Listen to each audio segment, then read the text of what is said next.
नमस्कार। तो audio lecture 2 में आपका स्वागत है, जिसमें हम लोग एक क्वेश्चन से स्टार्ट कर लेते हैं। देश का पहला सरकारी अस्पताल आधारित एआई क्लिनिक कहाँ पे स्थापित हुआ? जिसमें आपका ऑप्शन रहेगा यूपी, आंध्र प्रदेश, तमिलनाडु और झारखंड। तो इसका आंसर आप लोग कमेंट में दीजिएगा। चलिए स्टार्ट करते हैं।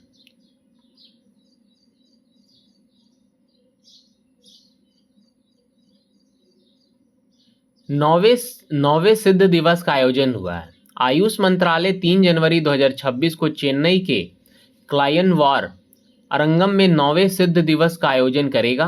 यह कार्यक्रम राष्ट्रीय सिद्ध संस्थान, केंद्रीय सिद्ध अनुसंधान परिषद और तमिलनाडु सरकार के सहयोग से आयोजित किया जाएगा। इस वर्ष का विषय वैश्विक स्वास्थ्य के लिए सिद्ध है। वैश्विक स्वास्थ्य के लिए सिद्ध है। यह समारोह सिद्ध चिकित्सा के जनक ऋषि अगस्त्य की जयंती के अवसर पर आयोजित किया जा रहा है। यह दिवस हर वर्ष 6 जनवरी को मनाया जाता है।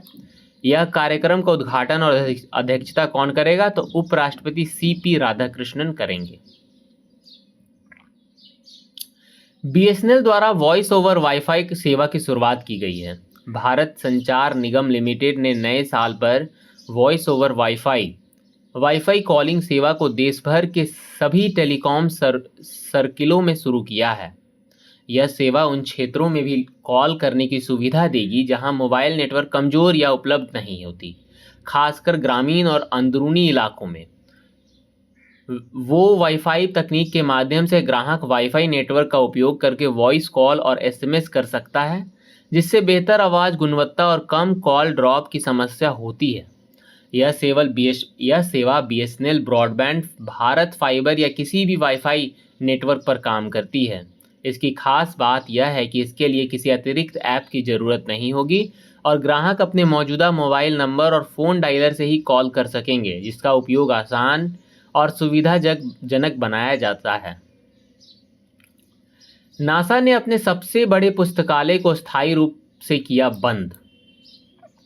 नासा ने मैरीलैंड के गोडारस स्पेस फ्लाइट सेंटर में अपनी सबसे बड़ी लाइब्रेरी को स्थायी रूप से बंद कर दिया है, जो 1959 से एक महत्वपूर्ण शोध केंद्र और इसमें 1 लाख से ज़्यादा किताबें थीं। यह निर्णय नासा के बड़े इंफ्रास्ट्रक्चर पुनर्गठन कंसोलिडेशन का हिस्सा है, जिससे कई वैज्ञानिक और प्रयोगशाला बंद हो रही है। और इस कदम से कई वैज्ञानिक और राजनेता नाराज हैं, क्योंकि कई महत्वपूर्ण भौतिक दस्तावेज के डिजिटलीकरण न होने से भविष्य के शोध प्रभावित हो सकते हैं। अगला न्यूज है, थल सेवा प्रमुख उपेंद्र द्विवेदी 2 दिन के यूएई दौरे पर। भारत थल सेना प्रमुख जनरल उपेंद्र द्विवेदी 4 जनवरी को संयुक्त अरब अमीरात यूएई के आधिकारिक दौरे पर रवाना हुए। यूएई यात्रा के दौरान 5 से 6 जनवरी को थल सेवा प्रमुख यहाँ के सीनियर आर्मी ऑफिसर से मुलाकात करेंगे। ये यात्रा दोनों देशों के बीच विपक्षीय साझेदारी के लिए है, रक्षा साझेदारी के लिए। इसमें जॉइंट ट्रेनिंग, डिफेंस टेक्नोलॉजी से जुड़े मुद्दे और बातचीत होगी। अक्टूबर में यूएई के थल सेना के commander major general Yusuf Mayood Saeed Al Hallani ने भारत दौरा किया था। पीएम मोदी ने वॉलीबॉल चैंपियनशिप का वर्चुअल उद्घाटन किया है। हाँ भाई, अब मोदी जी आप क्या समझ रहे हैं, उद्घाटन ही करते हैं हम लोग एकदम पर देश का नाम ऊपर बढ़ा रहे हैं। 4 जनवरी को प्रधानमंत्री नरेंद्र मोदी ने 72वीं नेशनल वॉलीबॉल चैंपियनशिप का उद्घाटन किया। वॉलीबॉल चैंपियनशिप देश भर के 58 टीमों हिस्सा ले रही है। यह चैंपियनशिप यूपी के वाराणसी में आयोजित किया जा रहा है। कहाँ पे? तो यूपी में। उद्घाटन मैच यूपी और बिहार के पुरुष टीम के बीच खेला गया है।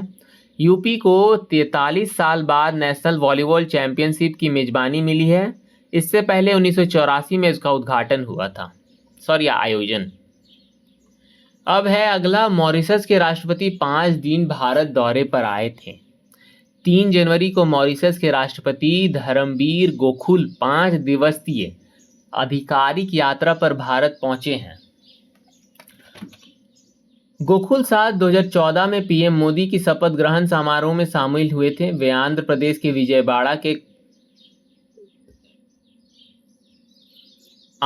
के विजयवाड़ा हवाई अड्डा पर पहुंचे थे। राष्ट्रपति गोकुल गुंटूर के लिए रवाना हुए, जिन्होंने 4 जनवरी को गुंटूर में तीसरे विश्व तेलुगु सम्मेलन में मुख्य अतिथि के तौर पर हिस्सा लिया था। इंडियन आर्मी ने इजराइल के साथ डिफेंस डील साइन की है। इंडियन आर्मी ने 3 जनवरी को इजराइल के साथ डिफेंस डील साइन की है। डिफेंस डील के तहत पहली बार 300 किलोमीटर रेंज तक सटीक निशाना लगाने वाले रॉकेट लॉन्चर को भारत बनाया जाएगा।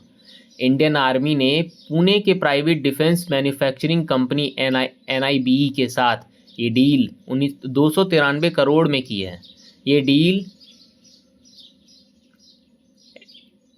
Access series enhanced systems projectile ESP के सप्लाई के लिए है। इस डील के तहत 150 किलोमीटर और 300 किलोमीटर की मारक क्षमता वाले रॉकेट लॉन्चर सिस्टम खरीदे जाएंगे। अगला है air marshal Tejinder Singh air of commanding in chief बने। वैसे तो ये इंपॉर्टेंट नहीं है, फिर भी बस सुन लीजिए। 1 जनवरी दक्षिण पश्चिमी वायु कमान के air officer commanding in chief के रूप में कार्यभार संभाला गया। दक्षिण पश्चिमी वायु कमान भारतीय वायुसेना के सबसे महत्वपूर्ण ऑपरेशन कमानों में एक है। AOC ने C के रूप में air marshal Tejinder Singh air campaign से जुड़े ऑपरेशन देखेंगे। उन्होंने 13 जून 1987 में भारतीय वायुसेना के फाइटर स्ट्रीम में कमीशन मिला है। 2007 में उन्हें वायुसेना में पदक सम्मानित किया गया था। 2022 में उन्हें राष्ट्रपति द्वारा दिया जाने वाला अति विशिष्ट सेवा पदक भी दिया गया था।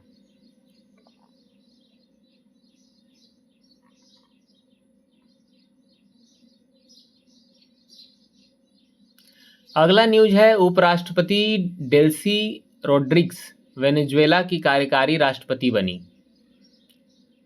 डेल्सी रोड्रिग्स 3 जनवरी को वेनेजुएला के राष्ट्रपति निकोलस मादुरो को बंदी बनाए जाने के बाद वेनेजुएला सुप्रीम कोर्ट ने उपराष्ट्रपति डेल्सी रोड्रिग्स को कार्यकारी राष्ट्रपति नियुक्त किया गया। डेल्सी 2014 से 2017 तक वेनेजुएला विदेश मंत्री रही है। रोड्रिग्स मादुरो सरकार की भरोसेमंद नेता रही और वो वित्त और तेल मंत्रालय जैसे अहम पद संभाल चुकी है। हम लोग का वित्त मंत्रालय कितना अच्छा है आप बता सकते हैं कि नहीं? डेल्सी 1970 के दशक में क्रांतिकारी लीग सोशलिस्ट पार्टी की स्थापना करने वाली गोरिल्ला लड़ाके जॉर्ज एंटोनियो रोड्रिग्स की बेटी है। वे 2013 से 2014 तक संचार एवं सूचना मंत्री रही है। 3 जनवरी को अमेरिका ने वेनेजुएला की राजधानी काराकस समेत 4 शहरों पर मिसाइल हमला किया था।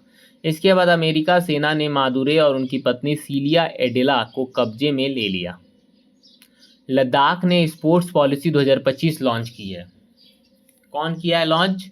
तो लद्दाख ने स्पोर्ट्स पॉलिसी 2025 लॉन्च की है। लद्दाख के उपराज्यपाल कविंदर गुप्ता ने 3 जनवरी को लेह में लद्दाख स्पोर्ट्स पॉलिसी 2025 लॉन्च की। इस पॉलिसी के तहत सरकारी नौकरियों में खिलाड़ियों को 4% रिजर्वेशन दिया जाएगा। ये लद्दाख की पहली स्पोर्ट्स पॉलिसी है। इस पॉलिसी में खिलाड़ियों को स्कॉलरशिप, अवार्ड और इंसेंटिव भी देने का प्रोविज़न होगा। लद्दाख स्पोर्ट्स काउंसिल्स के लिए ये स्पोर्ट्स पॉलिसी मानना अनिवार्य होगा। अब काउंसिल खिलाड़ियों को स्पोर्ट्स इंफ्रास्ट्रक्चर और ट्रेनिंग सपोर्ट में मदद करेगा। अगला न्यूज है, डकार रैली 2026 संजय टाकले ने रचा इतिहास। तो क्या न्यूज है? तो डकार रैली 2026 में शानदार प्रदर्शन करते हुए संजय टाकले ने भारतीय मोटर स्पोर्ट्स में ऐतिहासिक उपलब्धि हासिल की है। उन्होंने रैली की शुरुआती दौरे में उच्च औसत गति वाले ग्रुप H3 में पहला स्थान और कार श्रेणी में 35वां स्थान हासिल किया है।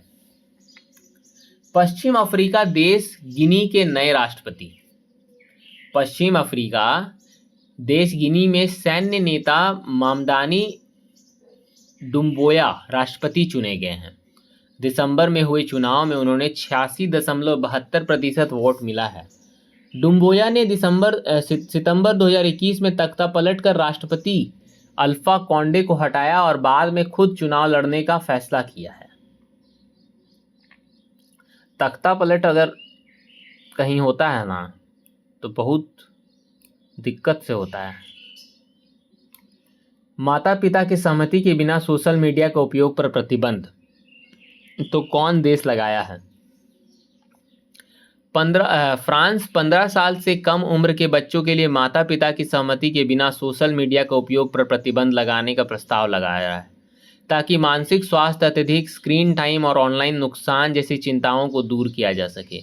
यह कानून सितंबर 2026 से लागू होने की उम्मीद है और उन्होंने हाई स्कूल में मोबाइल फ़ोन पर प्रतिबंध भी शामिल किया है, जो ऑस्ट्रेलिया के समान कदम के बाद उठाया गया है।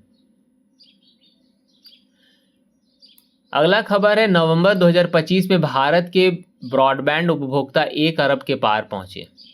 नवंबर 2025 में भारत की बड़ी डिजिटल उपलब्धि हासिल की है, जब देश में ब्रॉडबैंड उपभोक्ता की संख्या 1 अरब मतलब कि 100 करोड़ के आंकड़े को पार कर गई है। यह उपलब्धि डिजिटल कनेक्टिविटी के तेज विस्तार और इंटरनेट पहुंच बढ़ाने पर केंद्रित दीर्घकालीन नीति प्रयासों को दर्शाती है। पिछले 10 वर्षों में भारत में ब्रॉडबैंड उपभोक्ताओं की संख्या 6 गुना से अधिक बढ़ी है। नवंबर 2025 में 131.49 मिलियन से बढ़कर नवंबर 2025 में 1 अरब मतलब कि 100.37 करोड़ हो गया। अगला खबर है, लव अग्रवाल को विदेश व्यापार महानिदेशालय को महानिदेशक नियुक्त किया गया है। महानिदेशालय के वरिष्ठ आईएएस अधिकारी लव अग्रवाल को विदेश व्यापार महानिदेशालय DGFT का महानिदेशक नियुक्त किया गया है।